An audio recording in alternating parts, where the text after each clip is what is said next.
Tuhan kami yang penuh kasih, sementara kami mempelajari firman Tuhan, bukakanlah hati dan pikiran kami melalui pimpinan Roh Kudus Tuhan, sehingga kebenaran itu terang di dalam hidup kami. Dalam nama Yesus kami sudah berdoa. Amin.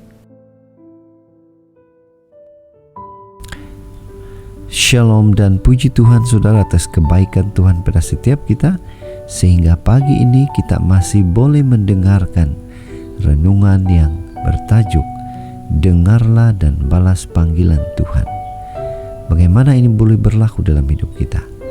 Firman Tuhan di dalam 1 Samuel 3 ayat 10 mengatakan, lalu datanglah Tuhan berdiri di sana dan memanggil seperti yang sudah-sudah, Samuel, Samuel.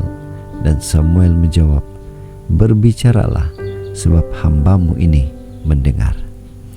Saudara, bacaan kita hari ini saya ambil dalam buku 1 Samuel pasal yang ketiga ayat 1 sehingga 10. Ini merupakan kisah di mana Samuel pada masa kecilnya dipanggil oleh Tuhan.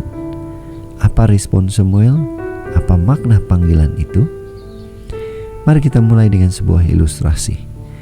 Pernahkah Anda bertanya, mengapa Tuhan menciptakan 2 telinga dan hanya 1 mulut? Bukankah itu sebenarnya sebagai tanda bagi manusia untuk lebih banyak mendengar daripada berbicara? Mendengar bukan sekadar membuka telinga dan membiarkan ada gelombang suara masuk ke telinga. Mendengar yang sesungguhnya adalah proses memahami, mengerti, dan melakukan. Nah saudara, apakah kita mendengarkan suara Tuhan dengan benar dan setia? Apa kata firman Tuhan dalam hal ini? Mendengarkan suara Tuhan dengan benar dan setia bukanlah hal mudah, tetapi ianya bukan juga suatu hal yang mustahil. Dalam bacaan kita, Samuel pada masa kecilnya berlatih untuk mendengarkan. Ketika ada suara memanggil namanya, dia segera meresponnya. Dia dalam proses belajar membezakan mana suara Tuhan dan mana suara manusia. Kita mendapati Tuhan berkali-kali memanggil Samuel. Ada inisiatif Tuhan untuk menyapa Samuel. Ketika Samuel mengetahui bahwa memang Tuhan yang sedang menyapanya, dia menyiapkan hati untuk mendengarkan dan berkata, berbicaralah ya Tuhan, hambamu ini mendengar. Pada saat Samuel mendengar suara Tuhan, dia mengerti kehendak Tuhan atas jalan hidupnya. Apa aplikasi renungan ini?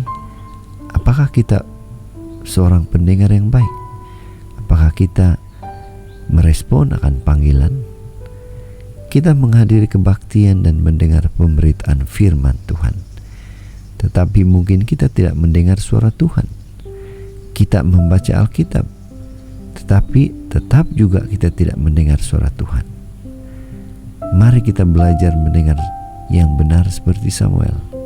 Tuhan yang maha baik sudah begitu aktif menyapa kita terlebih dahulu. Umatnya, kita umatnya, hendaknya menyiapkan telinga dan hati senantiasa untuk memahami, mengerti, dan melaksanakan kehendak Tuhan. Jadi pada pagi ini, mari kita ingatkan diri kita bahwa hamba yang mendengar adalah hamba yang bersedia membangun hubungan yang akrab dan mulia dengan Tuhan. Mari menjadi hamba yang suka mendengar dan melakukan. Inilah doa dan harapan kita. Mari kita bersyukur, berterima kasih pada Tuhan karena Dia memberikan kita telinga untuk menjadi pendengar yang baik dan melakukan. Mari tetap setia, tetap semangat, tetap positif untuk terus merespon akan panggilan Tuhan sementara menunggu kedatangan Tuhan kedua kali. Mari kita berdoa. Bapa, terima kasih atas firman yang begitu indah, yang menguatkan kami untuk terus setia kepada Tuhan. Dalam nama Yesus kami sudah berdoa. Amin.